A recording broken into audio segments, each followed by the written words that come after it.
Hello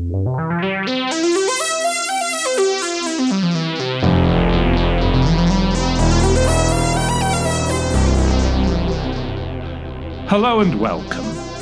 You are listening to an informed take on current events brought to you by law students and staff of Queen's University Belfast. This is LawPod.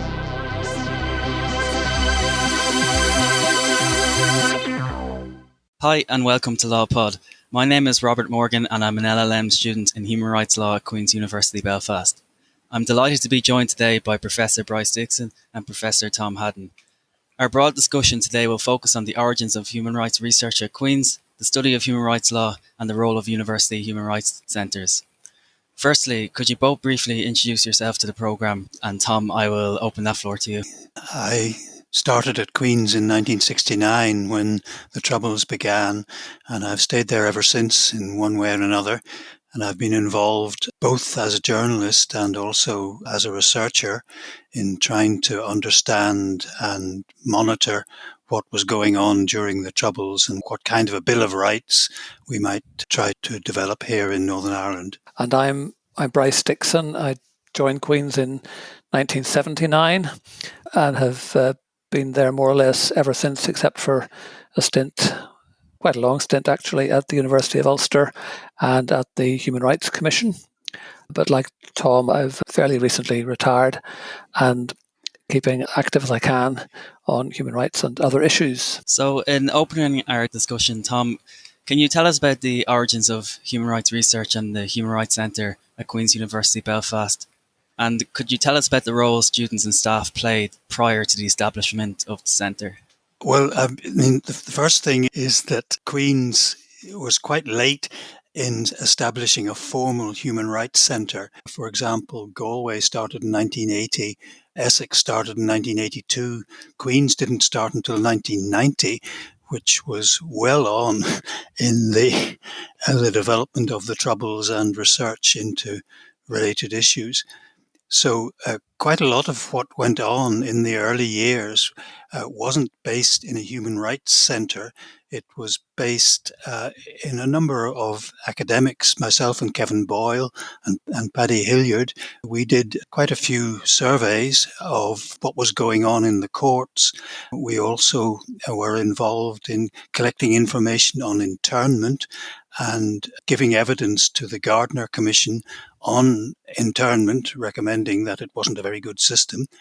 And then later on, Kevin Boyle and I worked quite a lot on the peace process from the New Ireland Forum in 1983 and 1984, and subsequently later, again independently of the Human Rights Centre, on issues relating to the proposed Bill of Rights in Northern Ireland. I mean, for example, we had confidential discussions with the main constitutional parties at that time, 2 meetings in preparation for the Good Friday Agreement.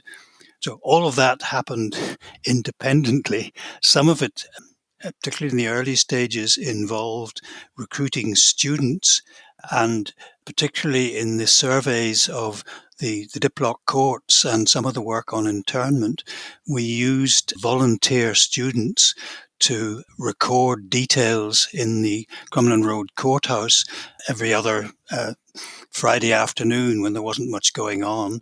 We got permission from the Lord Chief Justice to access all the paperwork in relation to people who were charged, whether or not they were convicted or not. We had all the documents on the police interviews. And then after that, because we were concerned that we were only getting a small sample of the people who were interrogated and charged, what about the ones who were interrogated but not charged? So we then got some funding from the Cobden Trust in London, and we employed Dermot Walsh to go out and interview people both in Republican and Loyalist paramilitaries, to interview them as to what their experience had been when they were arrested and interrogated but not charged. That was quite dangerous. Dermot Walsh might have got into trouble. He might have been attacked or in some way affected by it. But fortunately, it all went well. And then later on, we employed people that were called the Cobden Trust Research Students. One of them, Stephen Greer, did a lot of work on shooting to kill cases, and then Colm Campbell did a lot of work on extradition cases. We found that that was rather better for doing specific studies like that than employing groups of students. But in the early stages, employing groups of students to do the basic work on recording and taking extracts from the depositions, from the evidence of the interviews, that was crucial to our understanding of what was going on during the early stages of security during the Troubles. Therefore, is it fair then to attribute the origins of human rights centres at universities as a direct response to these human rights movements, as opposed to a platform for the dissemination of academic research? If I could come in on that, Robert, I think your question about student involvement, as regards Queen's, it's true to say that there was substantial general student involvement, not just law students, but students across the university. In the late 60s, of course, very much involved in the civil rights movement. But there wasn't really a connection between that and law at Queen's, as far as I could work out when I came back to Queen's in the late 70s. In fact, the structure of the law degree at the time didn't really enable students to do very much work on human rights. There were no courses on human rights at Queen's or at many other places at that time. There were simply courses on the administration of justice, or you might get something on civil liberties, but nothing on international human rights law, that's for sure. That really only developed in the 1980s. My own involvement wasn't so much with the students that Tom is talking about, although I certainly acknowledge the work that Colm Campbell and Stephen Greer and Dermot Walsh did. But there were other students who were involved in a non-governmental organisation which was established in 1981, the Committee on the Administration of Justice, which grew partly out of the Peace People organisation and also saw itself as a kind of successor to other NGOs such as the Northern Ireland Association of Socialist Lawyers and the Association for Legal Justice, both of which were mainly made up of practitioners but were not terribly well organised and had no funding to do substantial reports or interviews. So when the CAJ got up and running in 81 and then did begin to get some funding and employ a woman called Paddy Sloan as its secretary, that's when I and others from Queen's got more involved in things like working on a better system for dealing with complaints against the police, further work on the emergency powers, building on what Tom and others had done, trying to persuade the British government that adding more and more counter-terrorism powers to the statute book and not putting in safeguards to protect human rights was not the way forward. In fact, it was making the Troubles worse than they already were. And also the CAJ worked a lot on the Bill of Rights ideas that Tom has mentioned already, going so far as to eventually draft a Bill of Rights in the early 90s, based very largely on the European Convention on Human Rights, because at that time, throughout the UK, on the back of Lord Scarman's work and others, there was a great movement to incorporate the European Convention on Human Rights into domestic law, which eventually happened, of course, through the Human Rights Act in 1998. But in general, I think at Queen's in the 70s and 80s, there wasn't really the degree of involvement in justice issues in a systemic way that I think there needed to be and that has developed in later years. That's not quite true, Bryce. As well as the work that Kevin Boyle and Paddy Hilliard and I did on emergency law issues, there was a lot of student activity in advice centres based on some of the courses at Queen's on social security law. And quite reasonable numbers of students signed up as volunteers to a body called ALAC, which was the Association of Local Advice Centres. Initially, they were divided into mainly Catholic areas and slightly fewer in Protestant areas. I and Norman Shannon and some others were allocated, because of our background, to the Protestant areas. I was at one stage driving up in my old car up the Springfield Road to the remnants of a Protestant community there in New Barnsley. Somebody took a pot shot at the car as I was passing. I think they probably suspected me of being a member of the army, because they were also located in that area. So there was a little bit of danger in that as well, though as far as I know, nobody was actually injured or attacked in that way. But there was a lot of activity by students going out to advise members of poorer communities on what their rights in Social Security law were. And that died out a bit, I suppose, in the 1980s. I'm not quite sure why, but it just didn't survive. Partly, I suppose, because the government set up a more formal organization paid by the government to assist in that. But it was certainly the student involvement which made it possible in the 1970s and early 1980s. That's really interesting. Can I just bring you back to your discussion about student involvement, and in particular the role of students in human rights movements? In an interview, Kevin Boyle, a former professor of law at Queen's, said that the civil rights movement is something I don't look back on with a great deal of pride. It was a mistake. If we had known the results, the go-ahead couldn't have been justified. As a friend and colleague of the late Professor Boyle, I'm wondering with hindsight how you would view a counter-argument relating to student-led movements as key drivers of social change. Can human rights movements in practice really be viewed and judged in a hindsight manner from now, when such movements at the time of the 70s were an attempt to highlight injustices at that time?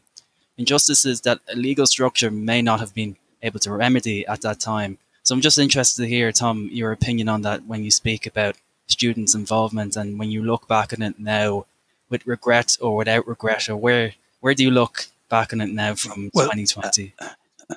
I wasn't in Northern Ireland. I was over in England as a junior lecturer in the University of Kent. I decided that when the Troubles broke out, my place was back at home in Portadown and in Belfast to see what I could do to assist in resolving the issues. I actually moved into a flat with Kevin Boyle. Kevin Boyle had run the People's Democracy, which was not entirely but largely based in the law faculty as it then was. And Kevin at that stage was running the People's Democracy, which was student-led and was crucially involved in marches on the streets and in campaigns. Kevin was the press officer. So there was a lot going on as things developed. Kevin was also running the rent and rates strike against internment, while I was setting up a small magazine of a middle-of-the-road variety, a magazine called Fortnight, which published a lot of the stuff that Kevin and I and Paddy Hilliard and others were doing long before it was possible for them to be included in law journals.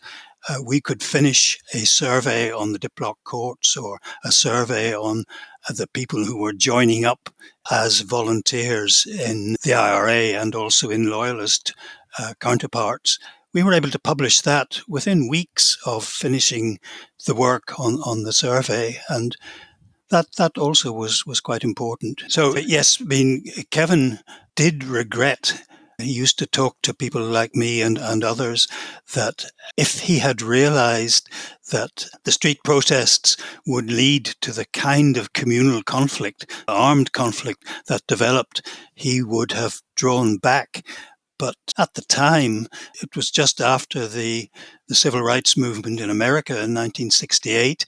And what happened in Belfast was a direct development of that, except insofar as it degenerated into armed conflict between the British Army, the IRA, and the loyalist paramilitaries reacting to that. So yes, I think if he had known that that was what was going to happen, he wouldn't have done it. But on the other hand, as things stood in Northern Ireland in 1968 and 1969, there was clearly a need for marches and protests, and the students played, particularly the People's Democracy, provided a large amount of support for that.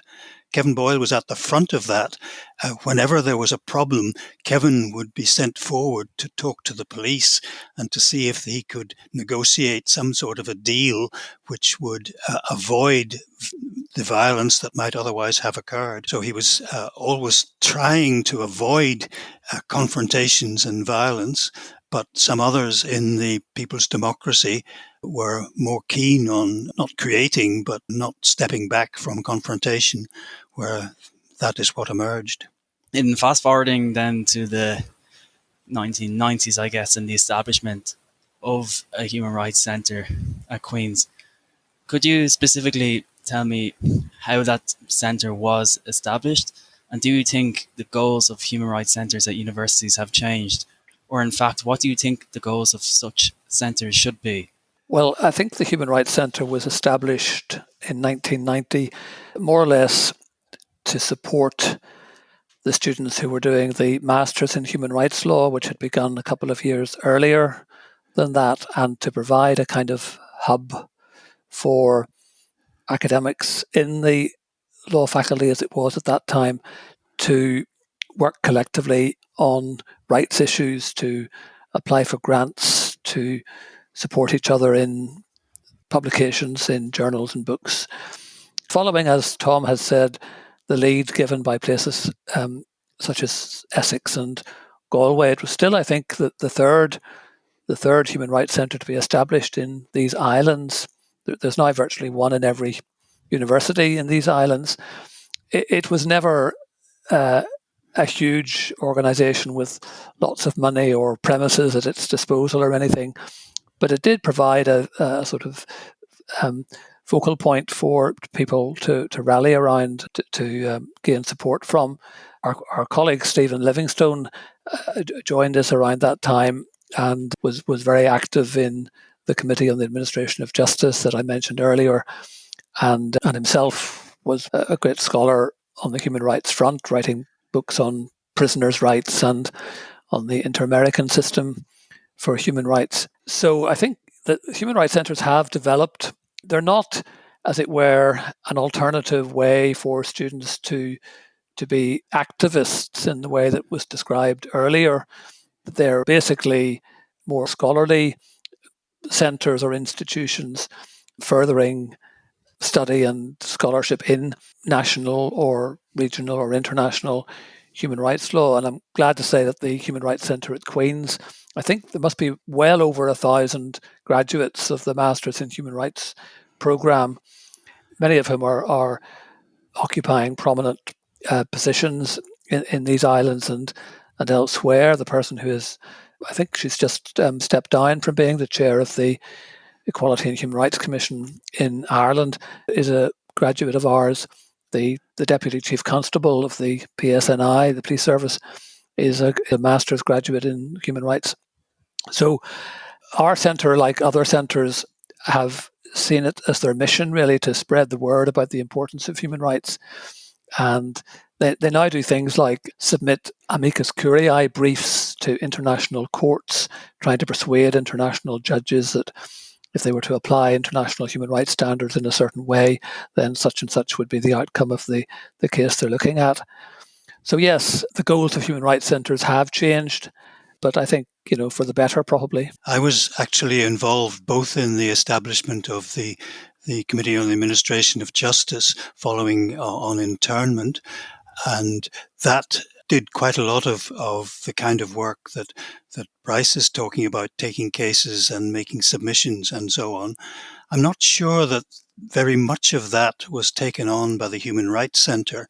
One of the difficulties was that Stephen Livingstone set it up in, I think it was 1990, as Bryce said, in coordination with the development of the master's course in human rights. And the master's course at that time was two focuses. One was discrimination law and the other was emergency law. And both of those were clearly very relevant to what was going on in Northern Ireland. The first batch of students on the human rights master's course were the kind of people that Bryce was talking about. One of them became the chief coroner, John Leckie, and another, Evelyn Collins, became the chief executive of the Equality Commission, and Beverly Jones set up her own practice on equality issues. So it was a very high-powered initial batch of students, people well on in their careers, came to the initial courses and then went back and applied what they were doing. I'm not sure that the Centre in Human Rights has done as well as some others. For example, in Essex, they have developed a very active alumni campaign to keep in touch with all the people who have passed through Essex. That was something that Kevin Boyle was very keen on. And particularly in the early years under Stephen Livingston, it was in running courses for local solicitors. Stephen also built a relationship with the British Council, and he took parties of us to Nigeria to try to spread the word about human rights in difficult circumstances as they were at that time in Nigeria. One of the memories I have of is sitting in Abuja at a British Council seminar on the development of human rights. I was sitting beside Ken Saro-Wiwa, who was a minority rights person for the people that lived in the Niger Delta. He and I were talking about the human rights of minorities, and there was a very sinister chap from the government sitting, listening to all that was said. And at one stage, somebody asked him what his views were, and he said very quietly and in a slightly sinister way, "I've been listening very carefully to everything that has been said." And a couple of weeks later, Ken Saro-Wiwa was arrested and he was eventually executed. So that's also on my mind, that one has to be a little bit careful about what one does in other countries. Tom, when you speak about human rights centres, you were saying to me about the ideas of promoting campaigns and the financing of such centres. I'm wondering, in light of that, what direction you now think the study of human rights law at universities should take students and researchers. Well, at one stage, I think it was probably about 10 years after the centre had been created, we had some discussions as to what the role of the centre should be. Should it just continue to be the host of seminars and small conferences on various aspects of human rights? My view at that time was that it would have been a good thing for the Human Rights Centre at Queen's to establish itself as a centre of excellence for the issues that Belfast was already known about, like peace process, like emergency law, and so on, and to develop the work that had been done. There was some resistance to that. People were saying that it would be a bad idea to concentrate on a particular area of communal conflict, of peace processes, of emergency law, and so on, that it was better to have a broad sweep.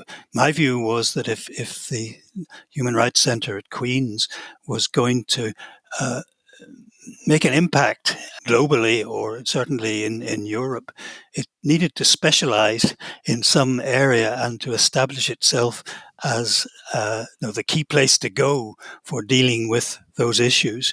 But that never really happened.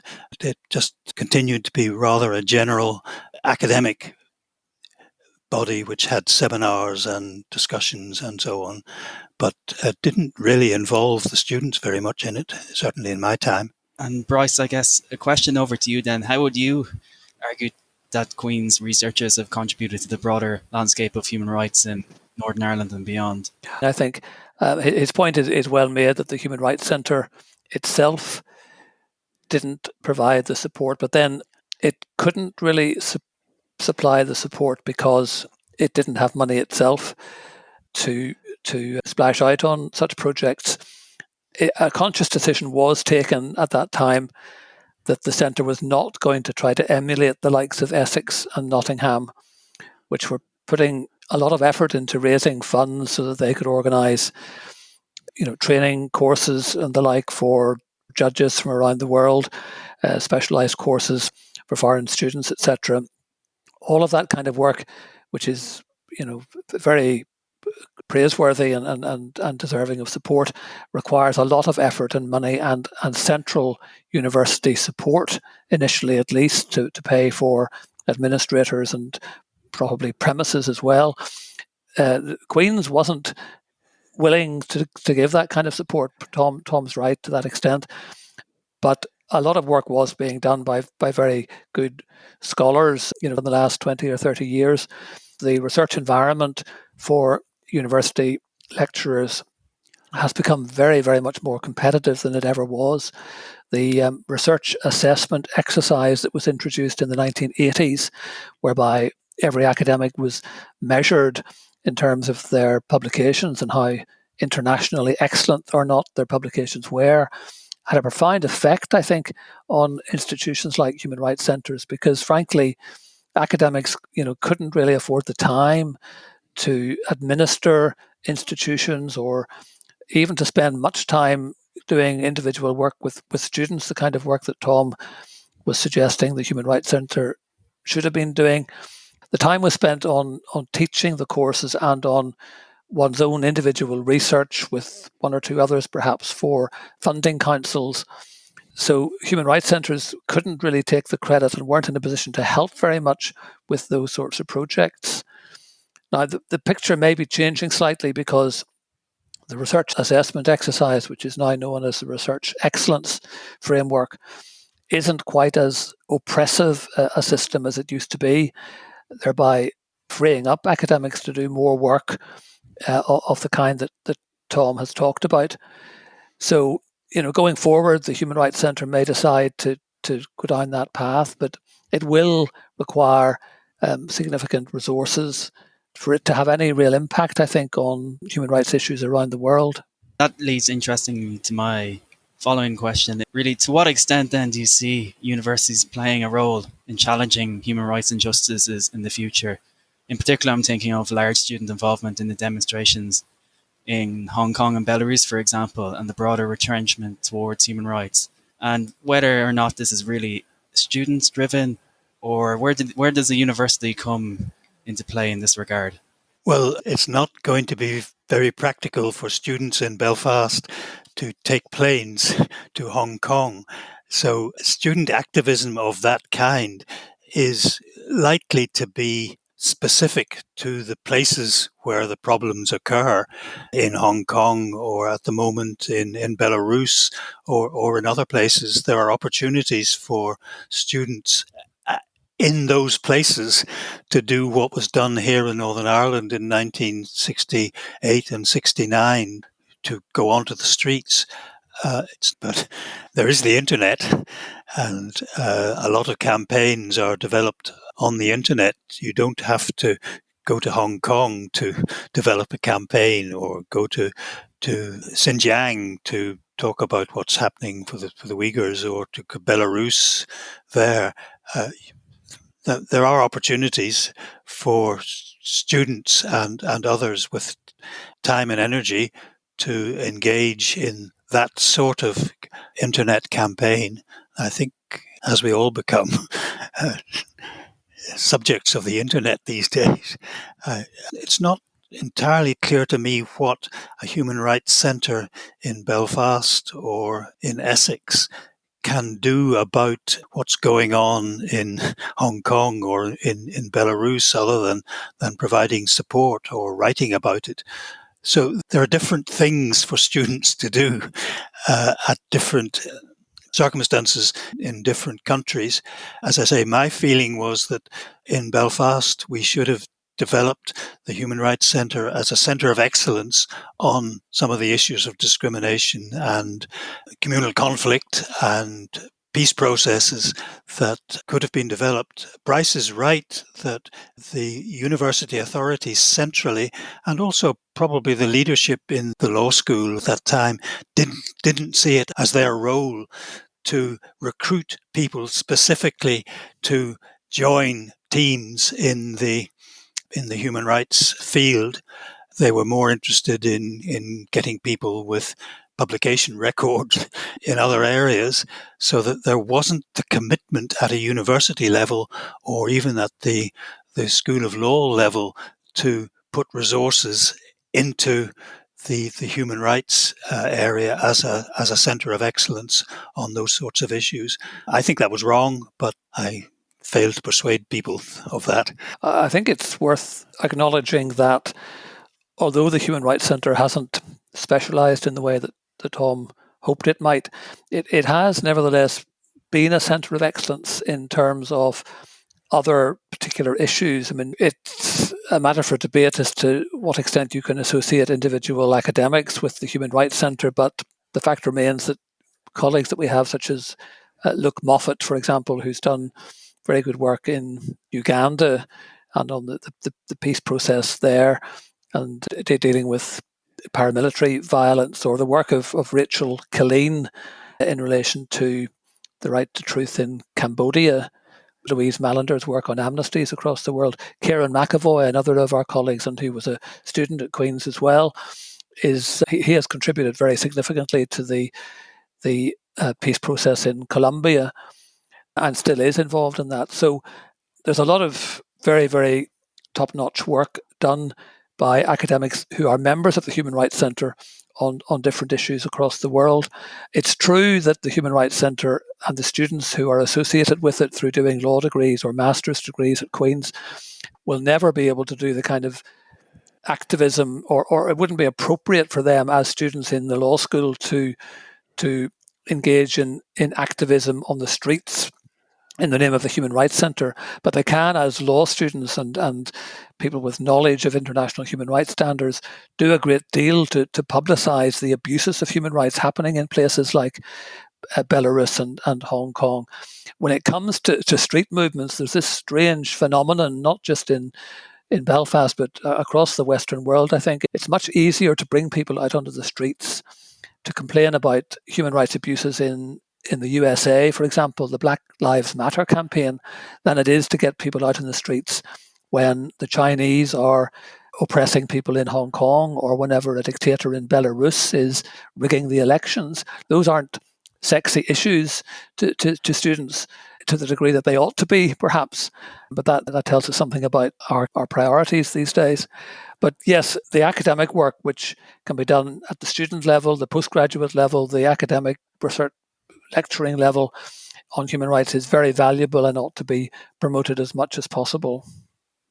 And I guess one final question then that really merges the protest element and the classroom element. Human rights law jurisprudence often alludes to a treaty or a convention as a living document, and that the words within a convention should be interpreted and applied with the meaning at the time of a decision.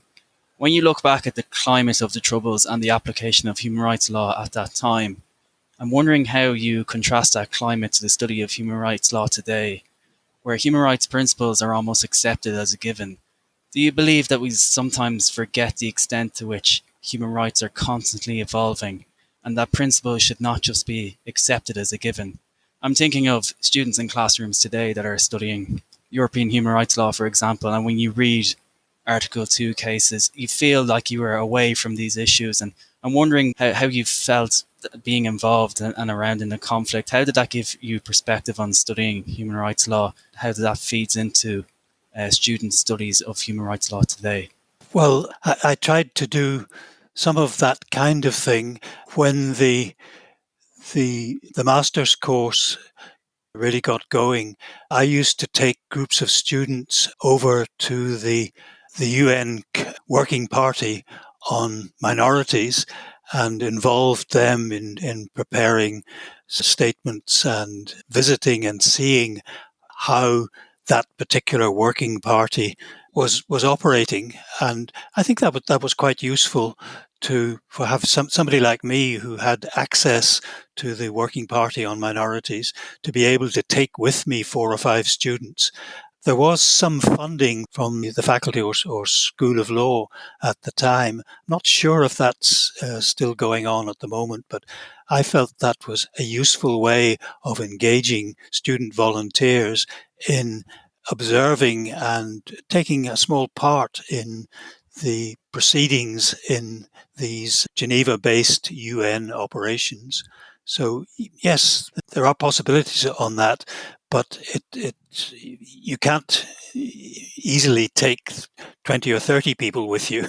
You can take 4 or 5 and get permission for them to join you in the hearings at these UN institutions in Geneva and elsewhere. That kind of work has continued to a lesser extent, I think, in recent years. We've sent students to Strasbourg and Geneva to meet various people and sit in on various meetings there. But more generally, Robert, I think your point is well made if you're suggesting that times have changed and the focus for human rights has perhaps changed.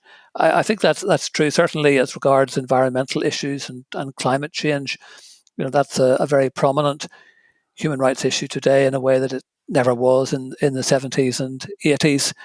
And it's comparatively easy to get young people interested in doing something about those issues and developing human rights norms to help convince governments and intergovernmental organizations that something really has to be done. It raises the broader question, of course, about what are human rights? Are they just what's written down in legal texts, or are they more than that? Are they like values cognate to the ideas of justice and fairness and so forth? Because if you are defining them in that broader sense, then all sorts of students, not just law students, should really be taking an interest in doing work on human rights. But I think human rights centres have a healthy future. They may not be easy to resource, but they do serve a very helpful function in being a badge that can be attached to all sorts of campaigns and scholarly work that makes it more credible on the world stage. Thank you very much. We could do a whole podcast on the meaning of human rights, but I think this episode will be of use to students and researchers a lot. So I'd like to thank you both for your time. You have been listening to LawPod, an informed take on current events brought to you by the law students and staff at Queen's University Belfast. LawPod is funded by the Queen's University Law School. Please follow us on Twitter and Instagram at QUB LawPod. For more information, you can also visit our website, lawpod.org, and please have a look at the show notes for more information about the topics covered today. You can find us on iTunes, Spotify, or anywhere else you get your podcasts. Thank you for listening. This was LawPod.